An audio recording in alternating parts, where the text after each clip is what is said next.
Now, that was 20 years. Let's just zero in on 2019 and 2020. So starting this year and looking at this year, we've had an above normal storm season in the spring and the fall. So in our Wiregrass Electric territory, we've had 4 major storms. 3 were in April, and 1 was in September. Our team, our weather warriors, our linemen, were able to restore power within 24 hours in each of those cases. Now, you'll know in prior years, especially like in 2018 when Hurricane Michael hit us, if necessary, our operations and engineering folks will work all night long in order to get the power done the first day. And then 16, 17 hours a day until it's done after that. Fortunately, this year, we haven't had a storm that went past 24 hours.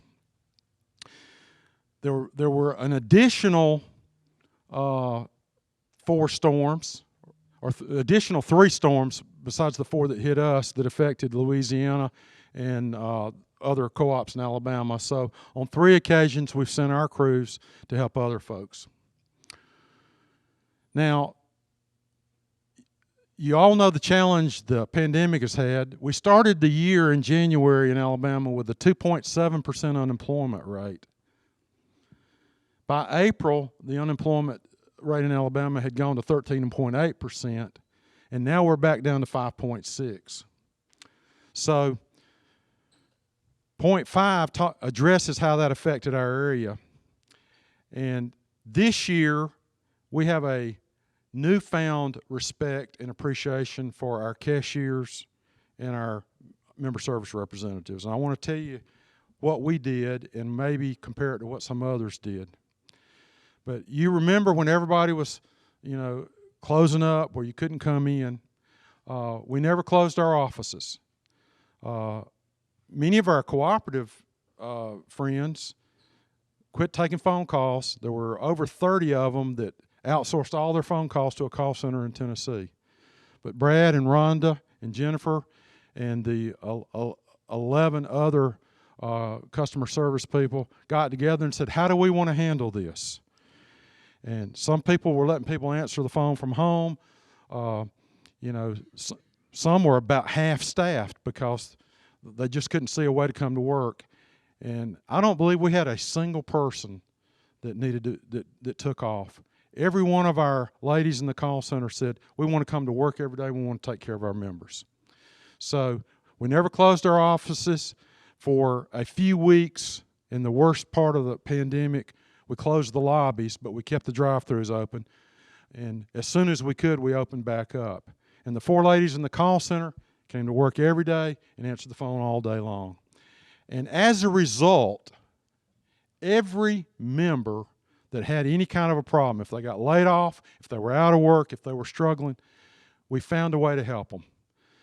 What these folks do is, first of all, if you are behind on your bill, we don't just cut you off, we call you, we reach out to you.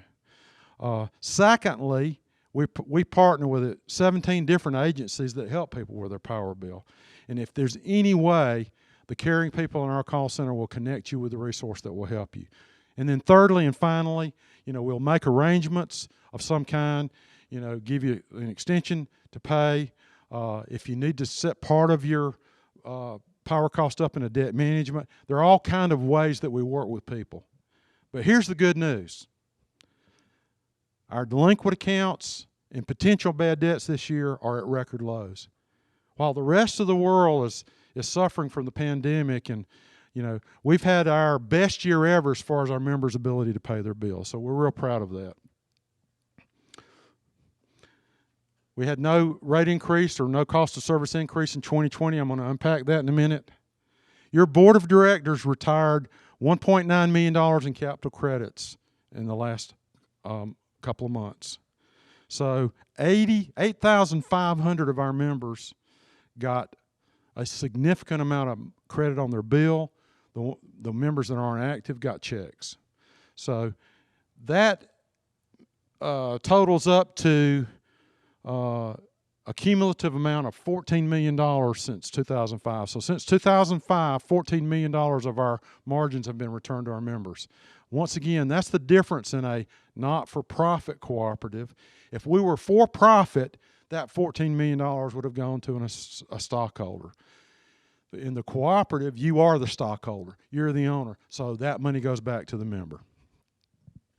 In addition, number 9, we've just increased our power cost adjustment, which is a fuel credit, from 4 to 10 mils. 10 mils is a penny.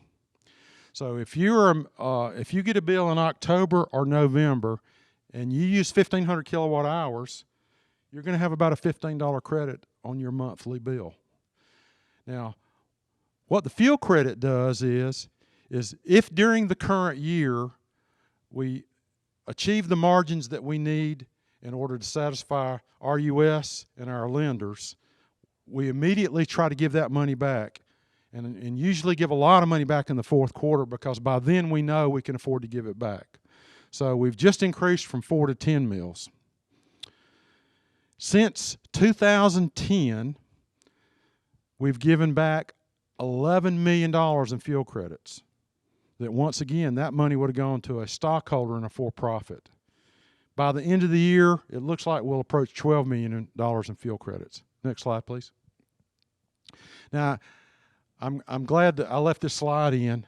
When I was talking about the folks that are there to talk to you face to face or to hold your hand, here's the picture. It's a beautiful group of smiling people. 7 years ago, we studied the book Customer Service Revolution, and we came up with our never and always statements, which is, it's like I'm never rude, and I always, treat people with courtesy and respect or whatever. And one of our always statements is, let the member hear your smile. Think about that. Let the member hear your smile.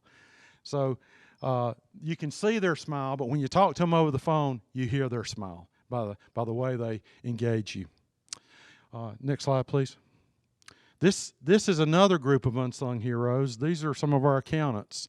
And like the member service folks, they had a meeting, and while most other folks, the accountants, were going home and working from home, our folks said, no, we can't really do our job the way we want to without being here. So they came every day during the COVID pandemic, and we're real proud of their effort.